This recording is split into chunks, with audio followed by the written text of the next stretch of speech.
the guy that runs the program called me back. They go, he was not all that enthusiastic. He said, they said I had to return your phone call.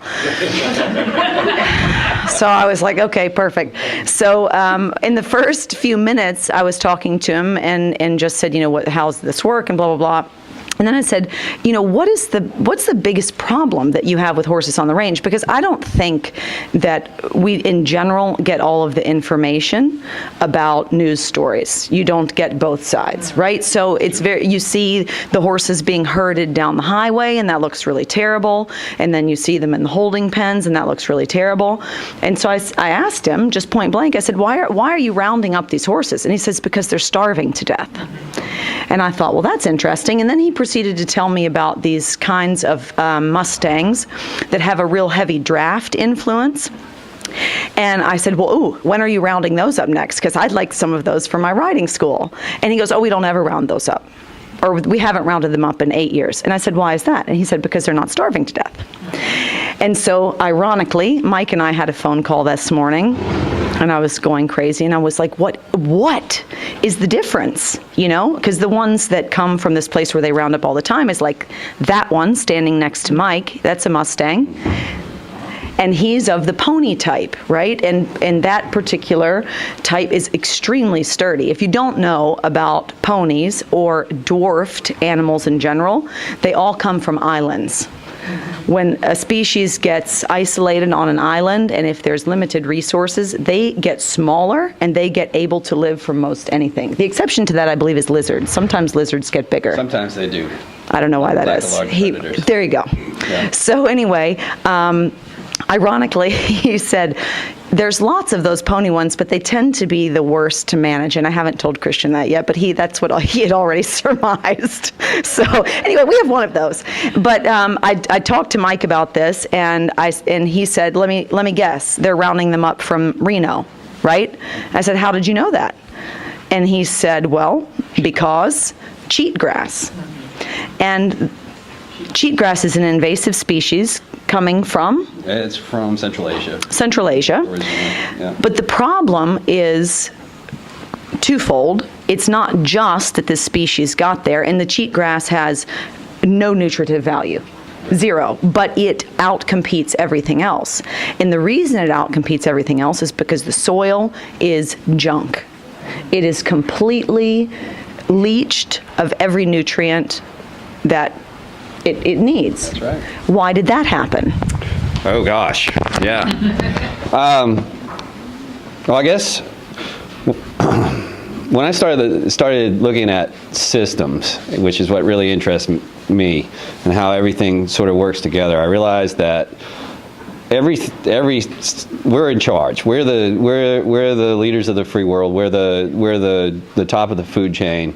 We're in a management position of every global system there is.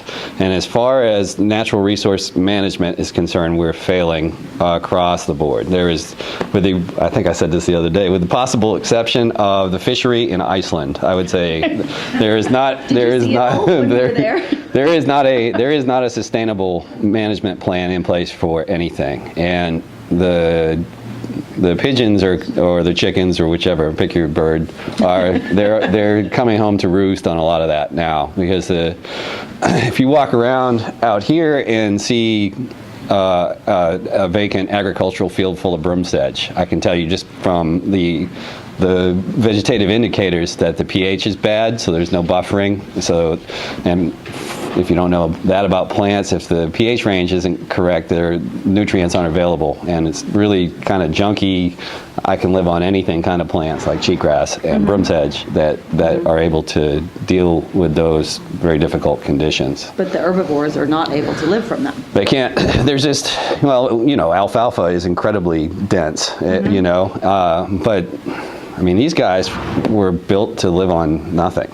Like whatever was laying around. Like they're incredibly adaptive to whatever condition, but they can't eat styrofoam, right, exactly. Which is, I mean, they might as well be eating that when it comes to cheatgrass, and it also makes them sick because it's got anthocyanin in it. That's cumulative. Yeah, absolutely.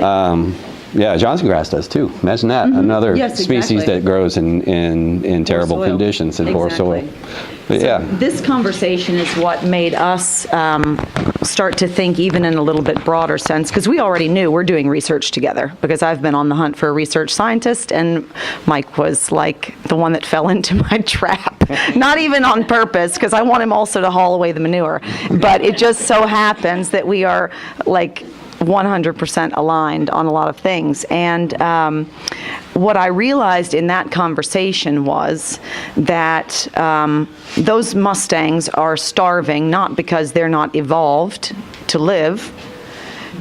It's because we have ruined the environment that they're living in. So that I found to be very interesting. And what also is very interesting to me is that I picked up a book from Barnes & Noble a couple of months ago called, I'm going to probably misquote it, but it's about the extinction of megafauna. And I don't know how many of you are aware of the animals that lived just as early as 10,000 years ago. Pleistocene, before the last ice age. There were like armadillos that were as big as a rhinoceros. There were land sloths that were bigger than a bear. Yeah. There were lots of hooved animals. Camels, cheetahs. Huge. Here. Yes. This part of the world, not somewhere else. And there's a great debate about, and at least in this book, they still hadn't really come quite to the understanding of what it was. They think that man has played a big role in it, but they also wonder what effect does climate change have on it. Anyways, we're discussing this. We realize that a large part of what's wrong with soils today in various parts, over-farmed areas, right, overly populated with humans, is that they also no longer have any big, heavy, hooved animals pooping all over it and smashing it into the soil. Right. This is, it's really a part of the ecosystem. It is, for sure. And I was like, well, there's an awful lot of unwanted horses from racetracks and from whatever. They're not going to, people are bending over backwards to rescue all of these horses. Wouldn't it be interesting? This is a total aside to what we're doing, but also those animals have to be fed properly, right? Or what they're putting back into the soil is not beneficial. So, this is how we started thinking in a little bit broader scale about what we could do with our two projects.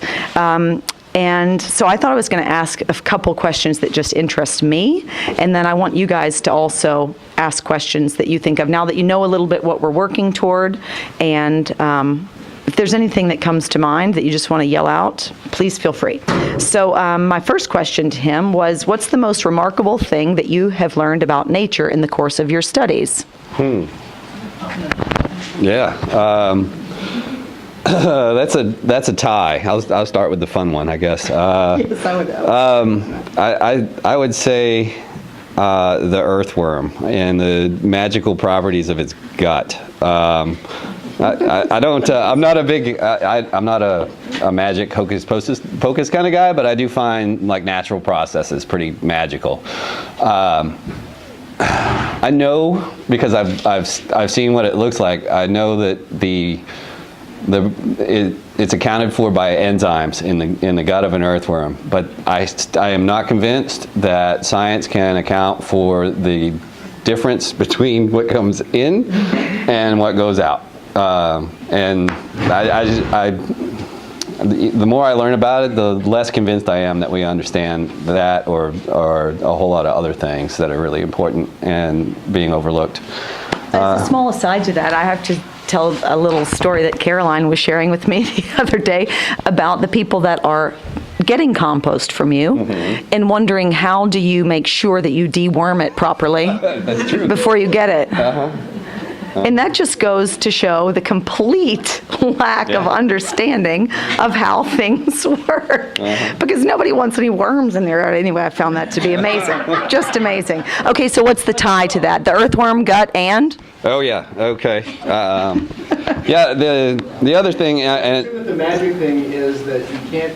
Is it the stuff that comes out of an earthworm is really great, and the stuff that goes into an earthworm isn't? oh yes, absolutely. Yeah. There are so many benefits to worm castings in terms of soil health that. What's that? What's that? Yeah, that's it. The fancy word. Yeah, it's castings is earthworm for doo-doo. Quick question about earthworms in general, as far as the castings and benefits. Yes. I understand that when you go to the northern part of the U.S. and into Canada, that the earthworms or the native North American earthworms, where when you come to the southern part of the United States and further south, that these are imported earthworms that have taken over that part of the country. Yeah. Is there much of a difference in what they're actually contributing to the soil? Yeah. Well, that's data indicates that yes, there is. They also there's a large conversation about what native actually means, and I have a long-standing argument with a friend of mine that's a botanist about what he says native when, and that's a great question actually. But there is a huge difference in the non-native earthworm in the eastern biome comes with all kinds of friends.